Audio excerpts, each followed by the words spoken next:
मालवणमधील पुतळा दुर्घटनेप्रकरणी आज सत्ताधारी पक्षाचंच आंदोलन असणार आहे। अजित पवार गट आज राज्यभर आंदोलन करणार आहे। महाराजांच्या पुतळ्याजवळ बसून मुका आंदोलन केले जाणार आहे। मालवणमध्ये पुन्हा शिवरायांचा पुतळा उभा करण्याची मागणी त्यांच्याकडून केली जाईल। प्रदेशाध्यक्ष सुनील तटकरे यांनी याबाबतचं पत्रक काढलेलं आहे।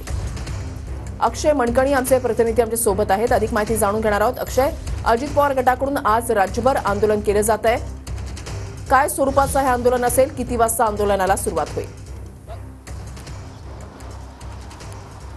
ऋषाली, खरं तर राष्ट्रवादी काँग्रेस पक्ष अजित पवार यांच्या पक्षाकडनं छत्रपती शिवाजी महाराजांचा जो पुतळा पडला गेला या घटनेच्या निषेधार्थ आज आंदोलन करण्यात येणार आहे। मूक आंदोलन हे असणार आहे। सकाळी 11 ते 12 या एका तासाच्या वेळेमध्ये छत्रपती शिवाजी महाराजांचे पुतळे ज्या ज्या ठिकाणी असतील राज्यभरात त्या पुतळ्याच्या समोर बसून मूक आंदोलन जे आहे ते राष्ट्रवादी काँग्रेस पक्षाकडनं केलं जाणार आहे। खरं तर महायुतीमध्ये सत्तेत असलेल्याच राष्ट्रवादी काँग्रेस पक्षाकडनं अशी भूमिका घेतल्यामुळे सरकारमध्ये काही आलबेल आहे का, या सगळ्या संदर्भात प्रश्नचिन्ह जो आहे तो निर्माण केला जातोय। एकीकडे छत्रपती शिवाजी महाराजांचा पुतळा जो आहे तो पडला, या सगळ्या संदर्भात राजकारण करू नये म्हणून भाजप आणि शिवसेना यांच्याकडनं आव्हान केलं जात आहे, तर दुसरीकडे महायुतीमध्येच असलेली राष्ट्रवादी काँग्रेस पक्ष आता याच सगळ्या प्रकरणावरतून आंदोलन करताना पाहायला मिळते। त्यामुळे राष्ट्रवादीच्या भूमिकेवरती आता महायुतीमधले इतर दोन पक्षांचं